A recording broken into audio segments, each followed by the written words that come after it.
Today, we're diving into something that's basically the engine of Australia's economy, business innovation. We're talking about research and development, or R&D, and a really big debate at the heart of it all. What is the absolute best way to fund it? Let's get into it. So here's the game plan. First, we're going to rethink what R&D actually is. Then we'll look at the biggest roadblock that stops great ideas from taking off. After that, we'll jump right into the big debate, see how it all played out for one Aussie company, and then we'll wrap up by asking, what's the smartest path forward? All right, first things first, let's bust a myth. When I say R&D, what's the first thing that pops into your head? For a lot of people, it's a pretty specific image. But the truth is, R&D is so much bigger than that lab coat stereotype. Really, at its core, it's just the process of innovation. Making something new or taking something that's already out there and making it way better. And that's happening in businesses all around us every single day. I mean, just think about it. That local restaurant that's trying out new recipes so they can sell them in stores. That's R&D. A factory floor manager figuring out a faster, smarter way to build something. Yep, that's R&D too. Or even a farmer working on new types of crops. That is what business innovation actually looks like. So if all these businesses are coming up with new ideas all the time, you gotta ask, why aren't we just flooded with even more breakthroughs? Well, it turns out there's one massive hurdle that stops great ideas right in their tracks. To put it bluntly, innovation costs money. A lot of money. All that testing and trying and failing and starting over, it takes serious cash. And for a lot of businesses, especially the smaller ones, that upfront cost is the single biggest thing that keeps them from even getting started.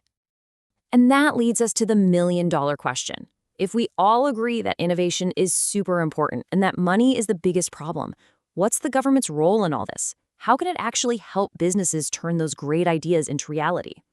Well, this is where things get really interesting, because there isn't just one simple answer. Instead, what you have are two major and pretty different ideas about how the government should step in and help. Okay, on one side, you've got what's called indirect tax incentives. This is the broad approach. Basically, any business that spends money on certain kinds of R&D gets a break on their taxes. It's like a reward for giving it a go. But then on the other side, you have a much more focused approach, direct payments. These are specific grants, actual cash paid directly to certain businesses for specific projects. It's a much more hands-on way of doing things. Now, the case for tax breaks is a pretty powerful one. You have people like Rick Holliday-Smith from the hearing implant company Cochlear who argue that the government should really lean into this strategy. He's saying, let's not just reward companies for spending on R&D, but for spending more on it every year. The idea is to get everyone across the board to invest just a little bit more in innovation. But, and this is a big but, here's the counterargument. Professor Barney Glover points out something pretty critical. He says, look, over the last 10 years, we've poured a ton of money into these tax incentives, but our ranking on the world's innovation stage, it hasn't really budged. So his takeaway is that tax breaks by themselves just aren't cutting it. So with that whole debate in mind, let's bring this down to earth and look at a real-world example of how that direct funding can work. Let's talk about a company called Ento. Ento is an Australian company, and they make software that helps businesses manage their staff rosters. And at a really important point in their journey, they got exactly the kind of direct funding we're talking about, a government grant made specifically for their R&D. And their story is pretty telling.